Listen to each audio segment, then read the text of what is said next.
সাহায্যের জন্য চিৎকার করছিল।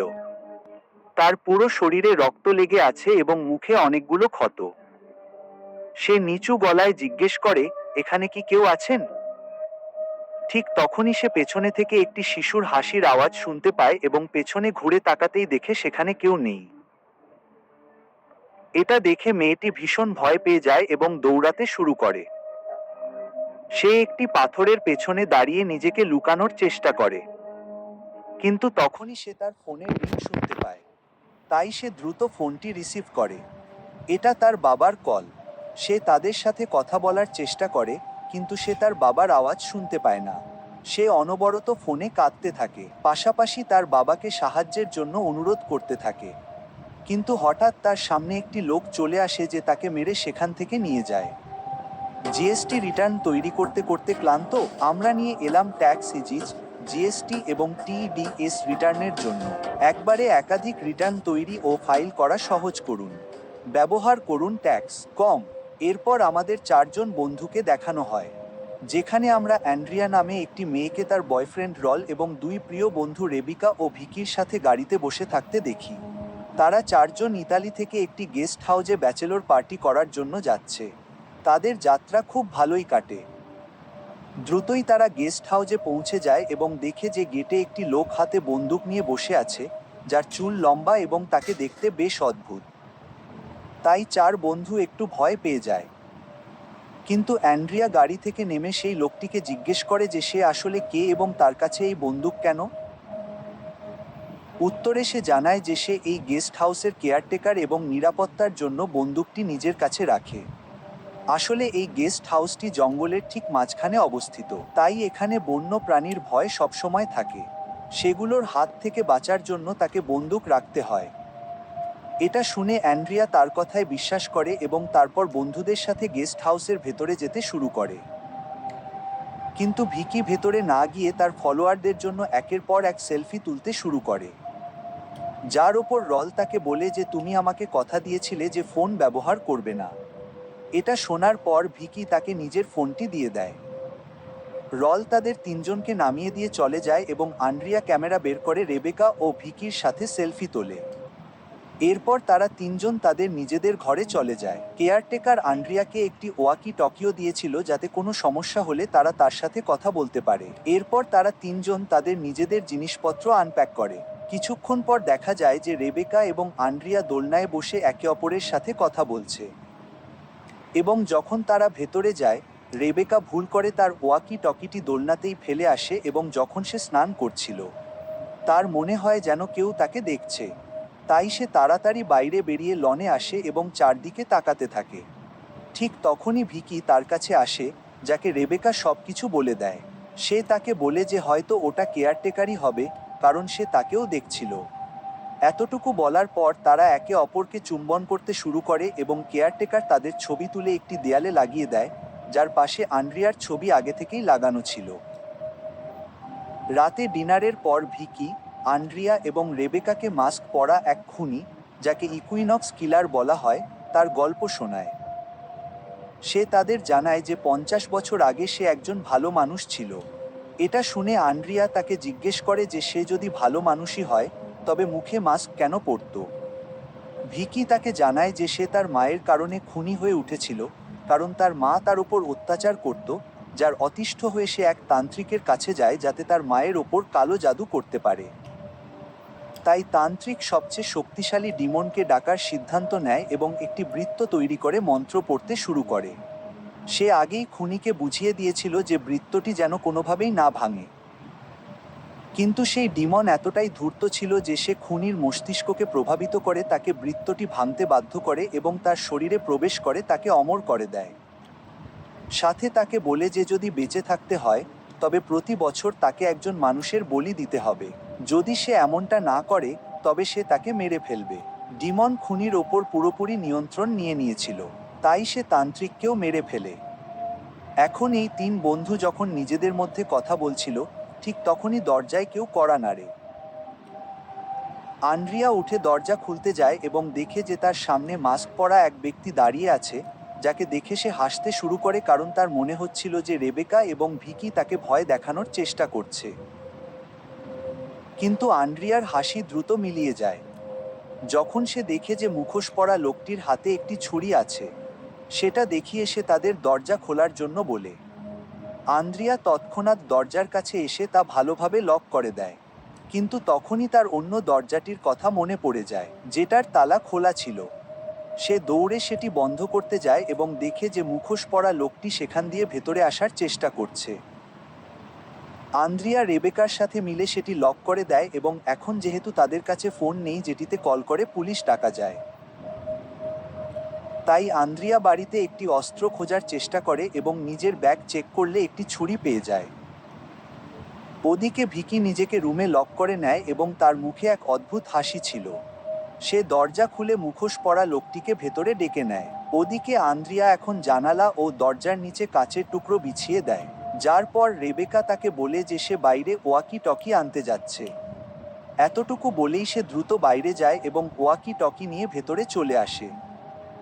যার পর আন্দ্রিয়া কেয়ারটেকারের সাথে যোগাযোগ করে তাকে মুখোশ পরা লোকটির কথা জানায় এবং সাহায্য করার জন্য এখানে ডাকে। কিন্তু সে যখন নিজের রুমে ফিরে আসে তখন দেখে রেবেকা এবং ভিকি কেউই সেখানে নেই, আর জানালাটিও খোলা। আন্দ্রিয়া ধীরে ধীরে জানালাটি বন্ধ করে এবং নিজের প্রাণ বাঁচাতে নিজেকে রুমে লক করে নেয়, কিন্তু হঠাৎ তার পেছনে থেকে কারো গলার আওয়াজ আসে।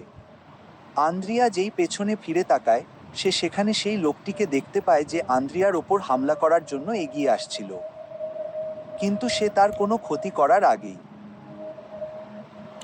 আন্দ্রিয়া নিজেই ছুরি দিয়ে তার উপর আঘাত করে তার প্রাণ কেড়ে নেয় এবং কাছে গিয়ে দেখে আন্দ্রিয়া বুঝতে পারে যে তার হাতের অস্ত্রটি আসলে কেবল একটি খেলনা, কিন্তু আন্দ্রিয়ার কাছে থাকা ছুরিটি ছিল আসল, যা দিয়ে সে খুনিকে শেষ করে দিয়েছে। এবং এখন এখানে রেবেকা, ভিকি ও রল হাতে শ্যাম্পেন নিয়ে হাসতে হাসতে আসে, যারা ভেতরের দৃশ্য দেখে স্তব্ধ হয়ে যায়।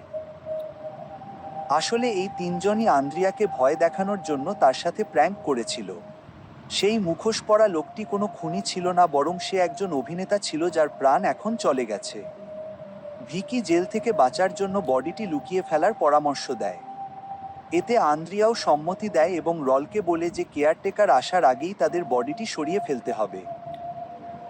তবে তারা জানতো না যে কেয়ারটেকার জানালায় দাঁড়িয়ে তাদের সব কথা শুনে ফেলেছে। ঠিক তখনই হঠাৎ কেয়ারটেকার আন্দ্রিয়াকে গুলি করে দেয়, যা দেখে ভিকি ভয়ে সেখান থেকে দৌড়ে পালিয়ে যায়। যদিও রেবেকা তাকে যেতে বারণ করে, কিন্তু সে তার কথা শোনে না। কেয়ারটেকার যখন ভিকিকে একা পালাতে দেখে তখন সে তাকেও গুলি করার চেষ্টা করে, কিন্তু সে কোনো মতে বেঁচে জঙ্গলের দিকে পালিয়ে যায়। এদিকে রেবেকা রলকে দ্রুত সেখান থেকে চলে যেতে বলে, কিন্তু সে আন্দ্রিয়াকে হারানোর শোকে ডুবেছিল এবং তখনই সেখানে মাস্ক পরা সেই লোকটি চলে আসে যে তখনও বেঁচে ছিল।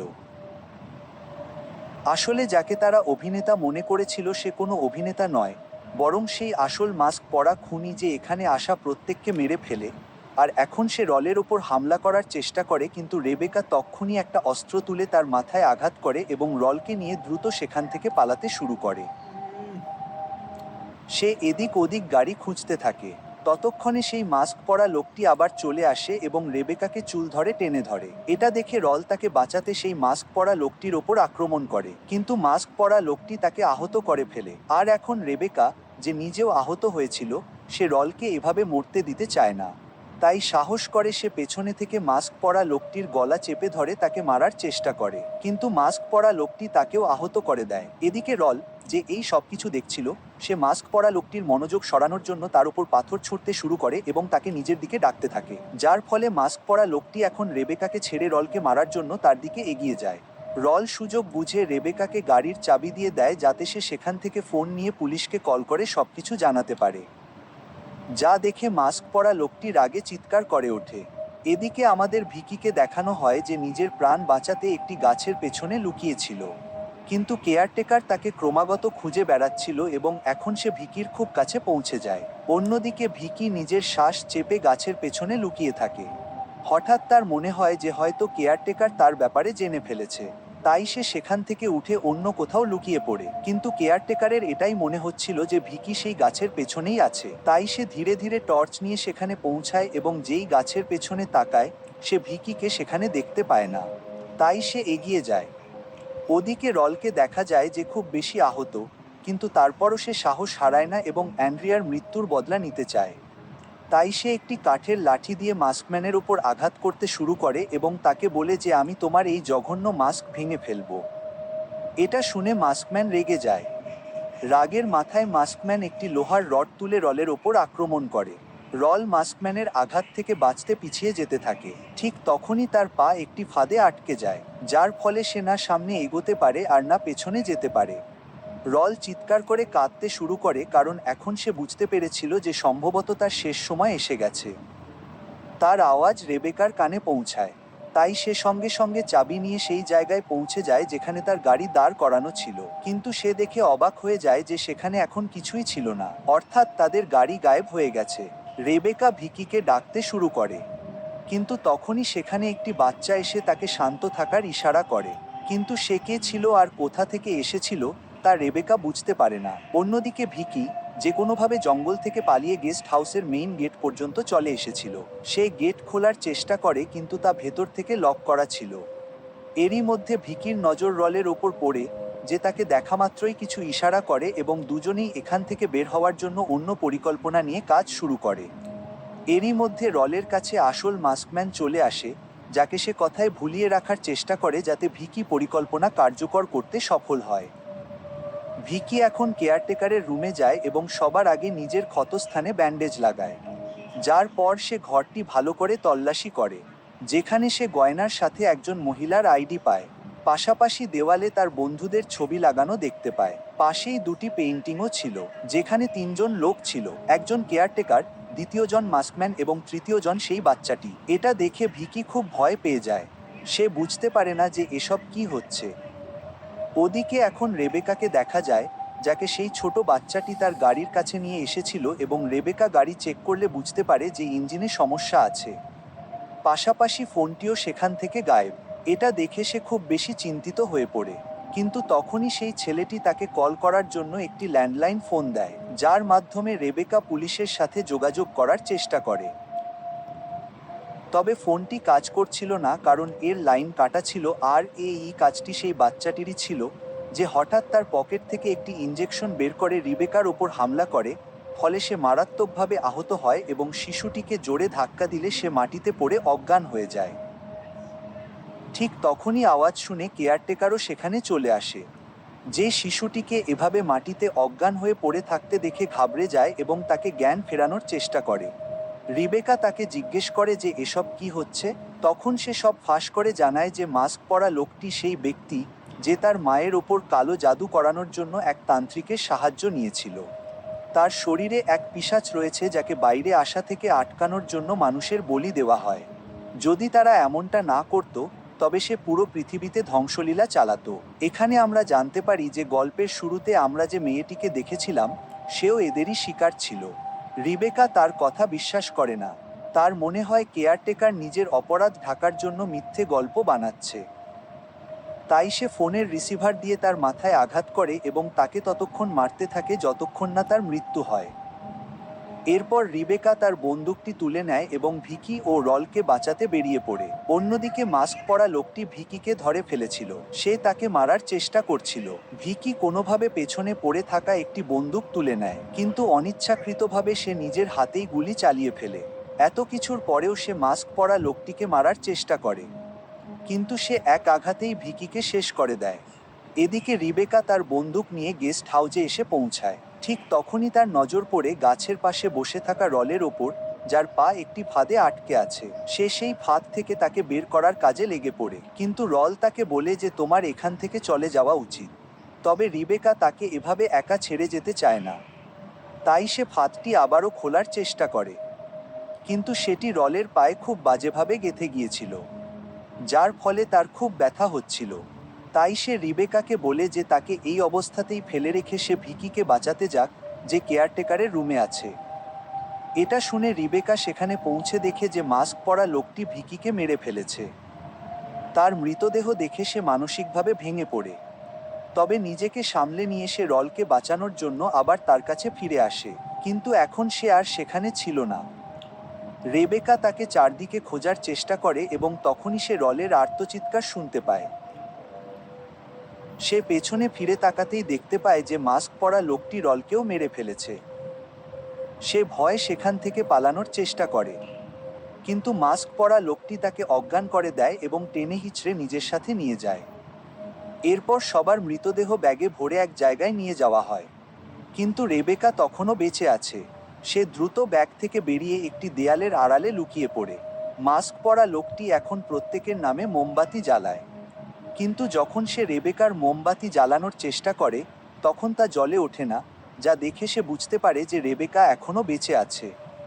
আসলে যখন সে রেবেকার ওপর আক্রমণ করেছিল তখন তার মনে হয়েছিল সে মারা গেছে, কিন্তু সে তখনও বেঁচে ছিল এবং সে কিছু করার আগেই হঠাৎ রেবেকা তার উপর ছুরি দিয়ে আক্রমণ করে বসে, যার কারণে সে মাটিতে পড়ে যায়। রেবেকার মনে হয় যে হয়তো সে মারা গেছে, কিন্তু মাস্ক পরা লোকটি আবার জীবিত হয়ে ওঠে কারণ তার শরীরে একটি ডেমন আছে এবং সে এক হাত দিয়েই তাকে ওপরে তুলে ফেলে। নিজের প্রাণ বাঁচাতে রেবেকা তার গলায় থাকা একটি কবচ টেনে নেয় এবং তা মাস্ক পরা লোকটির হাতে ঘষতে শুরু করে, যার ফলে সে খুব কষ্ট পায় এবং রেবেকাকে ছেড়ে দেয়। সুযোগ বুঝে রেবেকা সেই কবচটি মাস্ক পরা লোকটির হৃদয়ে গেঁথে দেয়, যার পর মাস্ক পরা লোকটি ভস্ম হয়ে যায়, অর্থাৎ তার সমস্ত শক্তি ওই কবজটিতেই ছিল। অবশেষে রেবেকা মাস্ক পরা লোকটিকে শেষ করে দেয়, কিন্তু সে তার বন্ধুদেরও হারিয়ে ফেলেছিল, যার জন্য সে খুব শোকাহত হয় এবং এই দুঃখ সবসময় তার মনে থেকে যাবে। পরের দিন রেবেকা তার বন্ধুদের শেষ ছবিটি নিয়ে সেখান থেকে চলে যায়। এর সাথেই এই সিনেমা বা এই গল্প এখানেই শেষ হয়। আশা করি এই গল্পটি আপনাদের ভালো লেগেছে।